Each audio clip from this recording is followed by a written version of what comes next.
Muhammadan abduhu wa rasuluh. Allahumma sholli ala Muhammad wa ala ali Muhammad. Saya akan menyampaikan catatan 20 tahun gerakan PKI sejak tahun 1996 sampai 2016. Ini kalau waktunya 5 menit pasti kurang. Ya, saya mohon teman-teman wartawan yang akan merekam agar utuh, karena saya akan menyebut nama, saya akan menyebut tempat, saya akan menyebut tanggal, saya akan menyebut alamat, saya akan menyebut siapa. Karena PKI, saya sudah bincang dengan abang saya, Bapak Kiflan Zain Alfian. Tugas kamu menjelaskan seluruh yang sedang terjadi. Tugas Bang Kiflan nanti bagaimana menghadapi kejadiannya. Untuk menghadapi kebangkitan PKI, kita akan wakafkan darah dan air mata kita untuk Allah dan tegaknya syariat Allah. Allahu Akbar. Jadi hari ini kita berbicara tentang kebangkitan yang sesungguhnya. Ketika aroma amis darah sudah mulai terasa di mana-mana, mereka sudah menguasai istana. Hampir sebulan ini tak ada lagi konsultan tentara dalam istana. Rapat-rapat di istana negara hari ini dipimpin oleh orang yang namanya Teten Masduki, Urip Supriyanto, mantan KPU Solo, dan Budiman Sujatmiko. Jam 9 malam ke atas mereka berkumpul untuk terus merancang gerakan-gerakan PKI ke depan. Jadi artinya acara seperti ini sudah terlambat. Maka pesan buat saudara semua pada hari ini, ikuti sebatas waktu yang ada.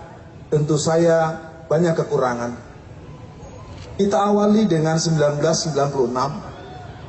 Tanggal 16 April 1996, polisi menangkap seorang perempuan yang bernama Dita Indah-Sari. Catat, Dita Indah-Sari. Siapa dia? Dia adalah staf ahli Menteri Tenaga Kerja dan Transmigrasi. Kabinet yang kapan? Kabinet yang sekarang. Namanya Dita Indah-Sari, gerwani muda, ada di kantor Kementerian Tenaga Kerja dan Transmigrasi. 10 tahun yang lalu dia juga orangnya menjadi staf ahli di Kementerian Tenaga Kerja dari menterinya yang bernama Muhaimin Iskandar. Saya sudah menyebut nama, rekam baik-baik. Semakin jelas siapa ada di mana, siapa akan berbuat apa, dan resiko apa yang akan terjadi bagi kita yang tidak teliti melihat. Jadi pada hari ini, sekali lagi saya sudah bilang dari awal, 30 tahun sudah saya yang mungkin cukup muda ini bergerak sampai ke Bakung, sampai ke Cemetuk, sampai ke Celuring, sampai ke Magetan, sampai ke seluruh titik-titik basis PKI. Saya punya kesimpulan, PKI telah bangkit kembali. Banyak sekarang rumah-rumah yang sudah kembali memasangkan baliho-baliho Palu Arit di rumah mereka masing-masing. Di saudara-saudara yang ada di Solo, dan Solo ini menyebut nama seorang yang bernama Harun. Dia tokoh PKI yang sudah tua dan tempat transit dari kader-kader PKI dari Jakarta. Jadi saya akan teruskan tanggal demi tanggal. 16 April 1996, Dita Indah-Sari menuliskan dalam buku hariannya, "Well, partai kita yang telah dikubur, dihina, dibakar, diusir, dibunuh, hari ini kita hidupkan kembali." 16 April 1996, dia mengatakan, 31 tahun partai kita terkubur, hari ini kita hidupkan kembali. 96 kurang 31 berapa? 96 kurang 31 berapa? 65. Jadi mereka sendiri yang sudah mengumandangkan partai itu bangkit. Mereka sambung dengan berbagai acara-acara sejak tahun 1998. Mereka bunuhi ustadz-ustadz dan tokoh-tokoh agama dengan tuduhan dukun santet sejak bulan Maret, April, Mei dari Banyuwangi sampai ke Banten. Mereka beli stempel dukun santet dan kolor hijau sebagai penghinaan warna hijau untuk umat Islam. 144 guru ngaji dan ustadz dibunuh, lehernya hampir putus dan perutnya terburai, ususnya membuncah keluar. 1999 dibunuh sekitar 200 orang ustadz ulama dan guru mengaji di Tatar Sunda Ciamis, 200 orang selama tahun 1999. Selama Oktober 2000 mereka telah membunuh sekitar 89 ustadz ulama dan guru mengaji dengan posisi leher yang hampir putus dan usus mereka terburai dari perutnya. Karena mereka disebut dukun santet, maka orang tak peduli. Padahal mereka adalah orang yang dicatat dalam catatan kader-kader PKI tahun 60. Karena yang mati rata-rata umurnya 70-80 tahun. Kalau orang umur 70-80 disembelih, dibunuh, maka kalau kita kurang dengan angka 30 tahun, berarti mereka dulu usianya 30 dan 40 tahun. Dan kebanyakan mereka adalah pemuda Ansor. Kalau hari ini Angkatan Muda NU, kalau hari ini Ansor atau siapapun PMI kah namanya tidak ikut bergabung pada hari ini, tunggulah waktunya, sesungguhnya Anda akan dihabisi oleh PKI.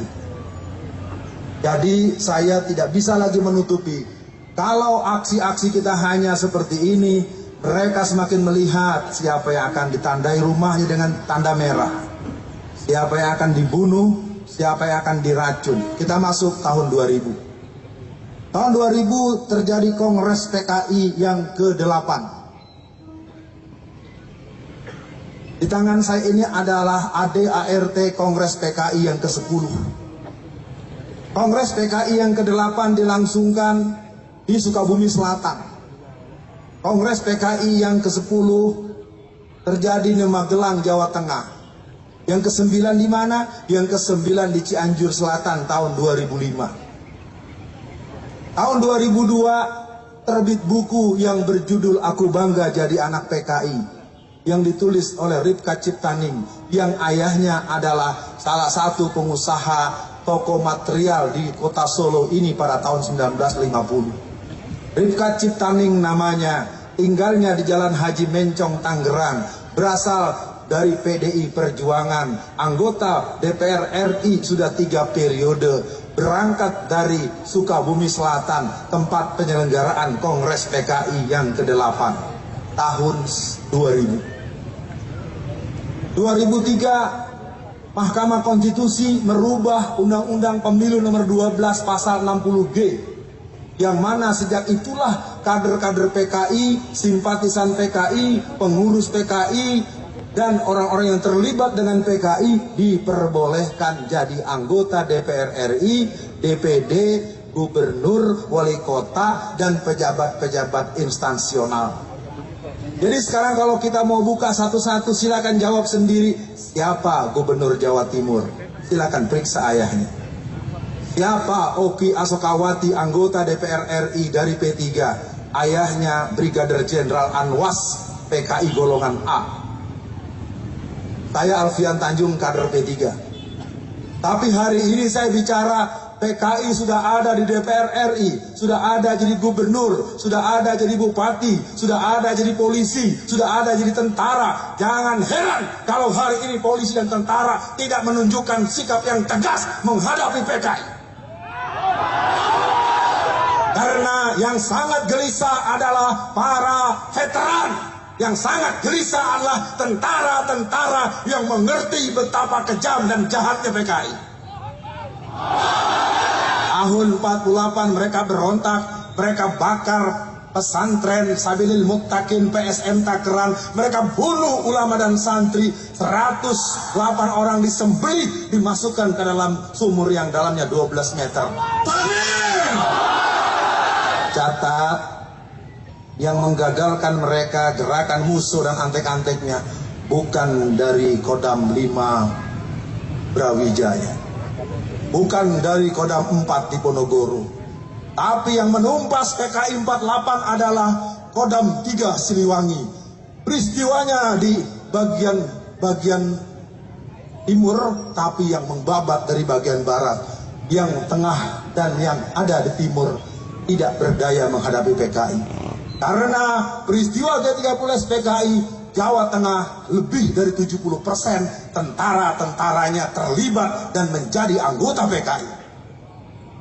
Artinya, kebangkitan mereka hari ini bukan kebangkitan gurau.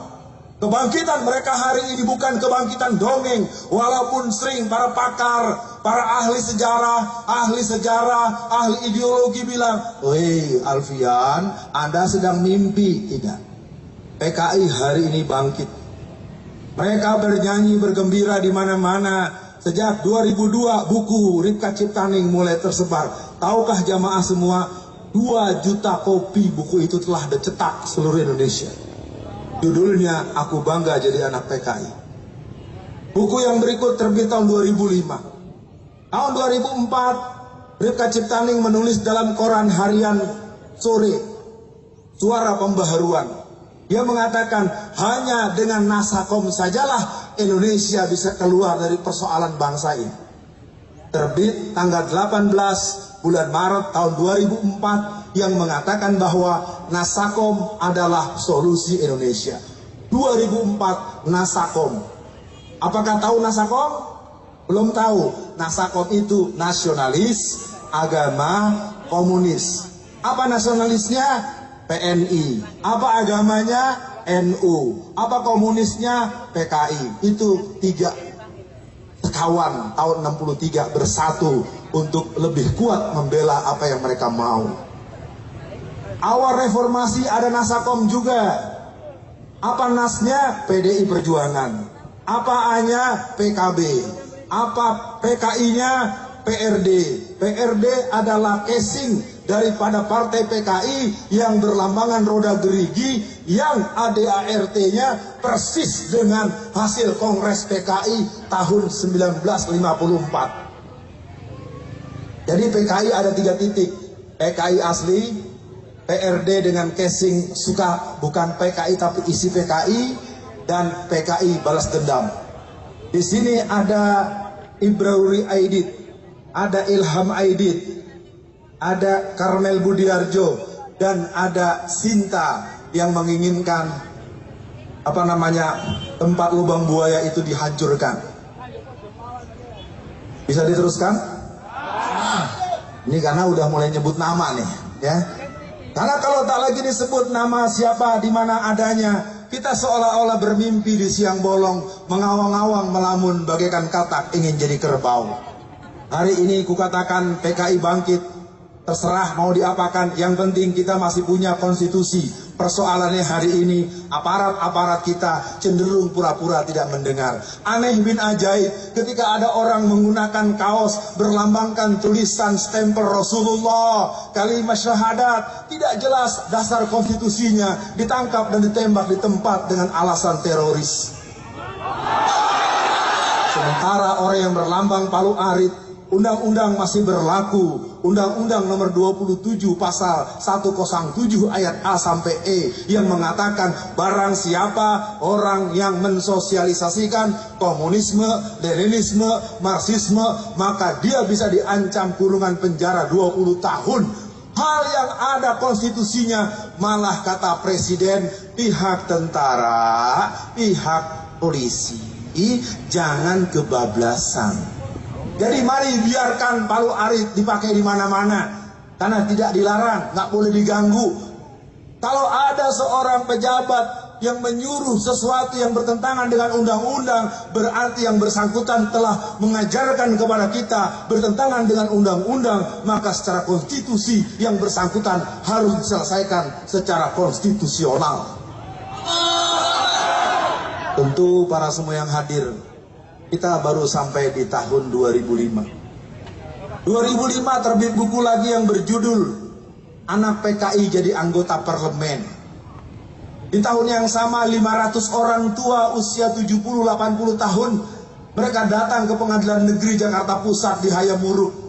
arah ke kota, harmoni kota. Bagi yang suka ke Jakarta mungkin paham.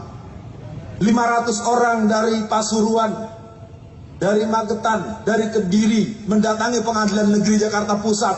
Mereka adalah tokoh-tokoh PKI, kader-kader PKI yang menuntut hak kompensasi karena mereka ingin mendapatkan ganti rugi 950 juta rupiah sampai 2,5 miliar per orang dengan klaim anggota inti 3 juta orang dan simpatisan total 15 sampai 20 juta orang. Bayangkan penjahat yang pernah mengkudeta negara, penjahat yang pernah membunuh ulama, menyiksa, meracun 62 orang pemuda Ansor, menyembelih ulama-ulama di berbagai tempat, datang-datang minta hadiah, datang-datang kita minta maaf pada mereka, datang-datang mereka minta dibebaskan dan ganti rugi. Ini artinya mereka sudah bangkit, saudara-saudara sekalian. Amin. 2007 deklarasi Papernas yang dipimpin oleh Dita Indahsari. Alhamdulillah PBR dan FPI Pusat bersatu padu untuk menghentikan mereka. Dengan izin Allah Papernas mati di tengah jalan, tidak pernah muncul lagi. 2008 terbit buku yang berjudul 50 tahun anak PKI.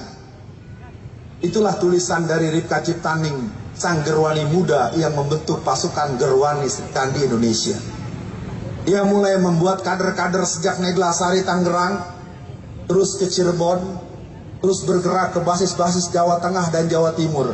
Artinya mereka terus mempersiapkan. Maka kadang-kadang ku bertanya, ada di mana wanita-wanita muslimat, ada di mana wanita-wanita mubalighat yang mengerti terhadap gerakan PKI? Ini mungkin perlu tempat dan waktu untuk menjelaskannya.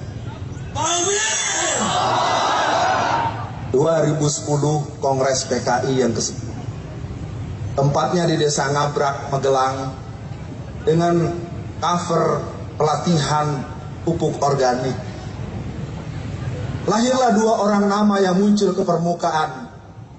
Sang ketua bernama Wahyu Setiaji, usianya 39 tahun. Dia berasal juga dari Jazirah Jawa Tengah. Tugasnya ke luar negeri untuk membangun jaringan Kominter. Wakil ketuanya bernama Teguh Karyadi, tinggal di Semarang, ayahnya juga di Semarang. Ayahnya masih hidup dan dia masih hidup. Tugasnya membentuk pasukan bersenjata angkatan ke-5.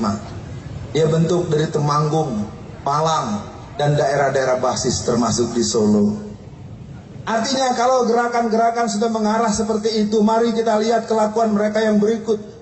Tahun 2014 kita mendengar, maaf ada yang terlupa tadi, 2005 475 kader PKI Pulau Buru dipulangkan ke rumah masing-masing. Catat baik-baik, 475 kader Pulau Buru sudah kembali dalam posisi sebagai Profesor Doktor University of Pulau Buru. Maka jangan heran terbit film yang berjudul Pulau Buru Tanah Air Beta.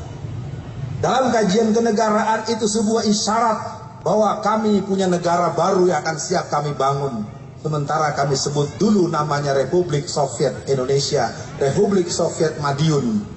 Mereka punya dan mereka mulai tes case dengan Pulau Buru Tanah Air Beta. 2014 1 Mei penetapan libur nasional untuk Hari Buruh itu adalah pencapaian target PKI. Karena 1 Mei buruh libur bukan program bangsa kita, bukan program negara kita, bukan tuntutan para karyawan-karyawan kita. Itu rekomendasi Komintern, Komunisme Internasional di Perancis tahun 1916. Libur 1 Mei sama dengan libur 1 Juni. Itu bukan libur kesepakatan nasional, itu libur sepihak. Aksi PKI menetapkan 1 Juni sebagai libur yang berhubungan dengan Pancasila. Jadi hari semakin jelas, warna semakin terang benderang. Semoga hati tetap tenang, jihad dilakukan dengan iman dan ilmu. Jadi saya katakan buat para pendengar dan para hadirin pemirsa yang menyimak penyampaian ini, bahwa kebangkitan PKI sudah jelas-jelas. Kalau masih ada yang bilang itu bohong, mendramatisir, saya katakan siapa yang melemah-lemahkan kebangkitan PKI, siapa yang menyepele-nyepelekan kebangkitan PKI, berarti dia bagian dari kebangkitan PKI. Amin. Waktu harus saya batasi. 2015 kita mulai dengan peristiwa ulang tahun kemerdekaan Indonesia. Ulang tahun kemerdekaan Indonesia biasa kita dengar. Nyanyi-nyanyian lagu kemerdekaan kita dengar. Tetapi apa yang terjadi di Pamekasan Madura, ratusan bendera Palu Arit berkibar seiring dengan foto DN Aidit, Nyoto, Bono, Darusman, dan tokoh-tokoh PKI berkibar dengan nyanyian-nyanyian semangat anak-anak dengan kibaran bendera Palu Arit. Hal yang sama terjadi di Jember, Jawa Timur. Hal yang sama terjadi di Payakumbuh, Sumatera Barat. Hal yang sama terjadi di Taman Mini Indonesia Indah. Di tahun yang sama, tanggal 23 Mei tahun 2015, di kantor PCNU Kendal dilakukan peringatan ulang tahun PKI yang ke-95. Maaf, saya menyebut tidak dalam posisi memojokkan. Saya menyebut fakta, silakan periksa nanti pengurus PC Kendal. Betulkah tanggal 23 Mei tahun 2015 diselenggarakan refleksi ulang tahun PKI yang ke-95. Jadi mereka sudah bergerak di mana-mana. Mereka katakan I'm young generation PKI. Maka pada hari ini saya minta kepada yang saya hormati Ustadz Nur Hadi, ini diganti. Ya, ganyangnya ganyang PKI. Ya, kalau komunis terlalu umum. Ini PKI-nya bangkit, sudah di istana, sudah di balai kota. Balai kota Jakarta. Ahok adalah cerminan kader komunis tulen. Dia penyandang gelar salib dan Palu Arit. Mau bukti?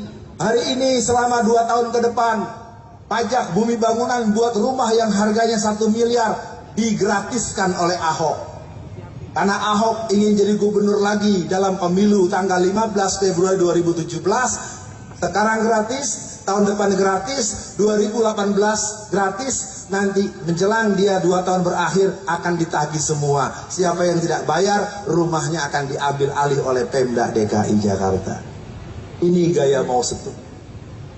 Tapi apa mau dikata, masyarakat kita sumbu pendek, cara berpikirnya tidak mampu diajak agak menengah sedikit. Banyak yang berdoa, ya Allah, alhamdulillah punya pemimpin seperti Ahok. Innalillahi. 2015 gerakan mereka semakin berani.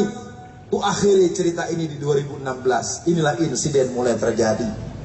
Ketika mereka menyelenggarakan Belok Kiri Festival di Taman Mini Indonesia, di Taman Ismail Marzuki, mereka punya rencana tanggal 28 bulan Februari sampai tanggal 5 bulan Maret, dan dibubarkan oleh teman-teman anti komunis, teman-teman GPII, teman-teman PII, teman-teman Taruna Muslim, dan teman-teman GBN, serta pasukan-pasukan khususnya dari Bapak Kiflan Zen. Mereka kemudian berpindah ke kantor LBH Jakarta. Jadi kalau ada yang mau tanya, di mana pusat kegiatan PKI hari ini? Kegiatan PKI hari ini ada di kantor LBH Jakarta, Jalan Diponegoro. Silakan periksa di sana. Kegiatan PKI di Jakarta sentralnya di mana lagi? Yang kedua di Latuhar Hari, yaitu di kantor Komnas HAM. Jadi ada 2 tempat, kantor umum, kantor pemerintah, kantor LSM telah berubah jadi markas kader-kader PKI. Sedikit-sedikit mereka pergi ke sana. Kemudian datanglah Bejo Untung dengan rombongan pergi ke Cisarua Bogor untuk menyelenggarakan rapat koordinasi nasional.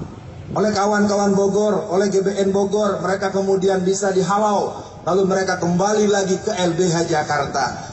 Mereka kemudian bergabung ke Hotel Arya Duta di depan patung Tani bersenjata. Mereka menyelenggarakan simposium PKI. Disitulah kita tercengang. Ada Agus Wijoyo sang tentara, tapi kok cenderung membela mereka. Di sana ada orang berbuat kegiatan dengan atas nama Menko Polhukam, tapi kok bisa jalan dengan semangat PKI. Mungkin nanti Pak Kiflan yang menambahkan. Lalu apa yang terjadi kemudian? Gerakan-gerakan mereka hari ini semakin senyum, dan memang mereka sekarang bersembunyi seperti kura-kura. Mereka sekarang sedang senyum minggir di tengah jalan sambil berkipas. Aduh, orang Islam lagi pada sibuk. Nanti kita teruskan lagi, saudara-saudara. Kesimpulan KI Bangkit, mari kita cermati, dan saya minta sekali lagi buat para yang hadir, jangan pernah berbuat apapun yang sifatnya fisik, karena itu yang mereka tunggu. Mereka menunggu agar ada